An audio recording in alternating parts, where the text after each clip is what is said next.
ধর্ষণের অভিযোগে গ্রেপ্তার পল্লীগ্রাম টিভি খ্যাত জনপ্রিয় ইউটিউবার সফি। এ তো সামান্য ভিডিও, এর চেয়ে আরো খারাপ ভিডিও পোস্ট হতে পারে, কারণ ও যেভাবে চলে, যেভাবে ওর আচরণ। আমি যতটুকু জানি যে 18 বছর না হলে কোন ছেলে মেয়েকে হোটেলে জায়গা দেয় না। কোন একটা ভিডিও করেছিল, ভিডিও করেছিল, কিন্তু সেই ভিডিওটা মোদিকে হঠাৎ পোস্ট করে দিয়ে বলে যে তুমি যদি আমাকে বিয়ে না করো, আরো ভিডিও পোস্ট করবো, তোমার লাইফ বরবাদ করে দেবে। আমাকে বিয়ে করতে বাধ্য হয়েছিল, ব্ল্যাকমেল করতে, দিয়ে আমাকে বিয়ে করতে বাধ্য হয়েছি।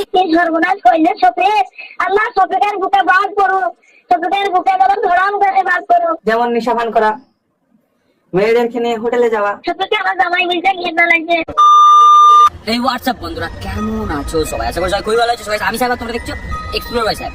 দেখো, সফিককে নিয়ে প্রথমে একটা রোজ ভিডিও বানিয়েছিলাম, যেখানে বলেছিলাম যে সফিককে পল্লীগ্রাম টিভি থেকে বাদ দেওয়া হয়েছে। হ্যাঁ, তখন আমি ভুল বলেছিলাম। আসলে সফিককে পল্লীগ্রাম টিভি থেকে বাদ দেওয়া হয়নি, সফিক নিজেই পল্লীগ্রাম টিভি থেকে বেরিয়ে গেছে। বাট আমি সেই ভিডিওতে যে রিজন গুলো দেখিয়েছিলাম, পল্লীগ্রাম টিভি চ্যানেল ওনার, ডিরেক্টর, তারপরে বাকি যে কর্তৃপক্ষ আছে, সবাই কিন্তু সেই রিজন গুলোই বলেছে বেরিয়ে যাওয়ার কারণ।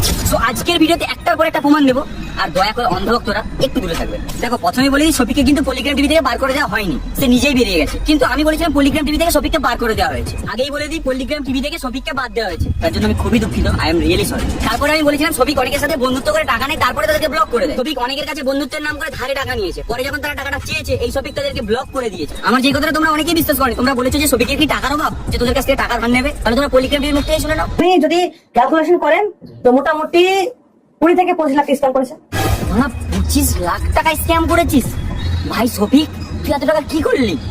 তোর সাথে সারদা কোম্পানির লিঙ্ক নাই তো? আমি তোমাদেরকে তো শুধু 500 টাকার প্রমাণ দেখিয়েছিলাম, এখন পল্লীগ্রাম টিভি তো 25 লাখ টাকা বলছে। এখন তোমরা তাহলে কি বলবে? তারপরে আমি বলেছিলাম সফিকের নোংরা স্বভাবের জন্য সফিককে পল্লীগ্রাম টিভিতে বার করেছে। আমি সফিকের সুন্দর কিস ভিডিওটা নিয়ে কথা বলেছিলাম, কিন্তু পল্লীগ্রাম টিভিতে সফিকের আরো অনেক কিছু নিয়ে কথা বলছি। আমি আমার আগের ভিডিওতে সফিককে বলেছিলাম যে 16 বছর বয়সে কিস ভিডিও ভাইরাল হচ্ছে, 20 বছর বয়সে তো বলা যায় না তোর কোন ভিডিও ভাইরাল হয়ে যাবে। 16 বছরে ভাই কিসিং ভিডিও বলা যায়নি, 20 বছরে পানো ভিডিও ভাইরাল হয়ে যেতে পারে। এবারে পল্লীগ্রাম টিভির ডিরেক্টর কি বলছে দেখে নাও। এ তো সামান্য ভিডিও, এর চেয়ে আরো খারাপ ভিডিও পোস্ট হতে পারে, কারণ ও যেভাবে চলে, যেভাবে ওর আচরণ। আরুণদা, তুমি যাই বলো না কেন, ইনডাইরেক্টলি তুমি আমার কথাটাই কিন্তু বলতে চাইছো। সফিক ভাই, নিজেকে একটু চেঞ্জ কর। এই বয়সে মেয়ে নিয়ে হোটেলে যাচ্ছিস, কি জানিস তো ভাই, অল্প বয়সে টাকার মুখ দেখে নিয়েছিস তো, তাই তোরা যে অবস্থা। আরে গুরুদেব, প্রণাম নেবেন। এমন দিন আছে হঠাৎ ফোন আসে আমার কাছে যে সবাই অমুক যায় মদ খেয়ে পড়ে আসে। মদ খেয়ে পড়ে থাকতিস? ভাই তুই স্ট্যান্ডার্ড ছেলে, স্ট্যান্ডার্ড মদ খাবি না করে কি মদ খেতিস যে রাস্তায় পড়ে থাকতিস? ভালো দেখা লাগতিস নাকি? আমি মাল ছাড়া কারণ নয়। যেই মানুষটাকে ছোট থেকে একটি স্টার বানালো, সেই মানুষটাকে সকলের সামনে তুই অসম্মান করতিস। বাবা করবে না, মানুষের সামনে অপমান করছে। এমন দিন আছে আমি কোনদিন খেয়ে দিছি। আপনি যাকে 5 বছর থেকে বড় করে তুললেন, স্টার করে তুললেন, সে আপনাকে অপমান করে মানুষের সামনে, সবার সামনে। দেখ ভাই, গুরু নিন্দা অধঃপতন। তুই লাইফে যেই পর্যায়ে চলে যা না কেন ভাই, গুরুদেরকে অন্তত সম্মানটা করিস। আজ হয়তো তোর এত খারাপ অবস্থা এই বড়দেরকে অসম্মান করার কারণে। আমি ভাই এখানে কিছু বলবো না, পরের ছেলে পরম আনন্দ, যত ফুটবে ততই আনন্দ।